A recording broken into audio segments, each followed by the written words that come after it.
আসসালামু আলাইকুম প্রিয় বন্ধু, ইউটিউব চ্যানেল ও ফেসবুক পেজ থেকে আমি আপনাদেরকে শুভেচ্ছা ও আন্তরিক ভালোবাসা জানিয়ে শুরু করলাম আমার আজকের কৃষিভিত্তিক ভিডিও। আমি এখন দাঁড়িয়ে আছি পাবনা সাতমোহর সরপাড়া চলন বিলের উত্তর পূর্ব কর্নারে। দেখতেছেন আমার পিছনে যে ধানের চারা দেখা যাচ্ছে, এই ধানের চারাগুলা বসানি হয়েছে আমার কামরুল ভাইয়ের ভাই বুলবুল ভাই, বড় ভাই বুলবুল ভাই। উনি কৃষি তথ্য অনুযায়ী এই চারাগুলা বসাইছে। এই চারাগুলা সম্পূর্ণ বাছাই করা ধানের থেকে চারা বসানি হয়েছে, বিভিন্ন জাতের ধানের চারা। তাই উনি এখানে ধানের চারা বিক্রয় করতেছে, কিংবা এখানে চলন বিলের মাধ্যমে যারা চাষাবাদ করে তাদের জন্য এই ধানের চারা লাগানি হয়েছে। বিভিন্ন জাতের ধানের চারা এখানে বসানি হয়েছে। দেখেন এখানে কত সুন্দরভাবে সম্পূর্ণ বাছাই করা ধানের চারা, বিভিন্ন জাতের ছোট বড় গুঁড়া চাউলের এবং কি সুগন্ধি চাউলের চারাও এখানে বসানি হয়েছে। তাই এখান থেকে মানুষ বিভিন্ন জায়গাতে নিয়ে যাচ্ছে, কারণ এই চারাগুলা কিন্তু আপনার কৃষি তথ্য অনুযায়ী এই চারাগুলা লাগানি হয়েছে। কৃষি অফিসাররা এসে বাছাই করা ধান থেকে এই চারাগুলা লাগানি হয়েছে। এর আগে আমি কামরুল ভাইয়ের একটা ভিডিও দিয়েছিলাম আপনাদেরকে, আপনারা অবশ্যই ভিডিওটা দেখেছেন। কামরুল ভাইয়ের এখানে নম্বর দেওয়া আছে। তাই আপনারা এখানে বুলবুল ভাই থেকেও যদি ভালো জাতের সাতমোহরের এলাকায় যারা আছেন তারা যদি ধানের চারা নিতে হয় তাহলে অবশ্যই আপনারা আমার সাথে যোগাযোগ করতে পারেন। আমার সাথে যোগাযোগ করার নম্বর হলো 0182131475। আপনারা এই নম্বরে যোগাযোগ করে আপনারা ধানের চারা নিতে পারেন, কারণ এখানে এই ধানের চারাগুলো সম্পূর্ণ বাছাই করা। এই চলন বিলের দেখেন, এই চলন বিলের কোনো শেষ আছে নাকি? এখানে সম্পূর্ণ কৃষকেরা ধান লাগাইতেছে কিংবা ট্রাক্টর দিয়ে চাষাবাদ করতেছে।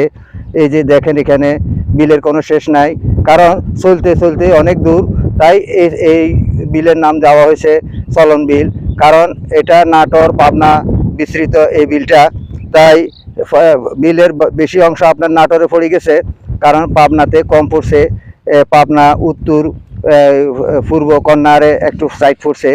দেখেন আপনারা এখানে যে এই বিলটা আমি দেখাইতেছি, এখানে সম্পূর্ণ কৃষকেরা এই ধান কাটার পরে তারা এখানে সরিষা বিভিন্ন জাতের এই রবি শস্য এখানে চাষাবাদ করা হবে চাষাবাদের মাধ্যমে, কারণ এখানে 1 ইঞ্চি জায়গা খালি থাকে না। তাই বন্ধুগণ আপনাদেরকে বলি, আপনারা জানেন বাংলাদেশে 100% কৃষির ভিতরে মাত্র 60% আছে, আর 40% কৃষি নাই। কেন নাই? তাই আমি সকলের প্রতি আহ্বান জানাইতেছি, আপনারা সবাই কৃষিতে আসুন। আপনারা এখানে রসুন চাষাবাদ করুন, পেঁয়াজ চাষাবাদ করুন, সরিষা চাষাবাদ করুন, হলুদের চাষ করুন। বিভিন্ন রকমের চাষাবাদের মাধ্যমে আমরা বাংলাদেশকে একটা নতুন স্মার্ট কৃষিতে পরিণত করতে পারবো। তাই বন্ধুগণ, আর 1 ইঞ্চি জায়গাও যেন খালি না থাকে। তাই আমি সরকারের প্রতি, কৃষি কর্মকর্তাদের প্রতি আহ্বান জানাইতেছি, বন্ধুগণ আপনারা সব সময় কৃষকদের পাশে যেয়ে কৃষকদেরকে উৎসাহ দিতে হবে। কৃষকদের কি সুযোগ সুবিধা এটা দেখতে হবে।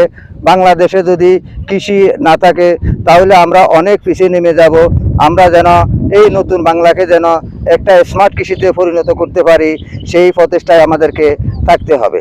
তাই বন্ধুগণ সব সময় আপনারা খেয়াল রাখবেন 1 ইঞ্চি জায়গাও যেন খালি না থাকে, কারণ আমি জানি নোয়াখালী, চট্টগ্রাম, খাগড়াছড়ি, রাঙ্গামাটি ও ফটিকছড়িতে এখানে শুধু ধানের চাষ একবারে হয়, এরপর জমিনগুলা খালি থাকে।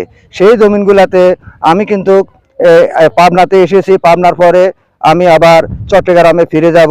আমি জানি ওইখানে আমি চট্টগ্রামে কিছু রসুন লাগাইলাম, আমার রসুন মোটামুটি হচ্ছে, কারণ সব মাটিতে রসুন হয়। তাই আমি চট্টগ্রাম, খাগড়াছড়ি, রাঙ্গামাটি, নোয়াখালী, কুমিল্লার কৃষক ভাইদের জন্য আহ্বান জানাইতেছি, আপনারা সেখানেও চাষাবাদ করার জন্য খালি যেন জমিন না থাকে। তাহলে আমরা এই নতুন বাংলাকে একটা স্মার্ট কৃষিতে পরিণত করতে পারবো। সকলের উপরে আমি সেই আহ্বান জানাইতেছি। তাই আমি আব্দুল মতিন, পাবনা সাতমোহর চলন বিলের উত্তর পূর্ব কর্নার থেকে আপনাদের থেকে বিদায় নিচ্ছি। ইউটিউব চ্যানেল ও ফেসবুক পেজ থেকে শুভেচ্ছা ও আন্তরিক ভালোবাসা জানিয়ে এখান থেকে বিদায় নিচ্ছি। আসসালামু আলাইকুম ওয়া রাহমাতুল্লাহি ওয়া বারাকাতুহু।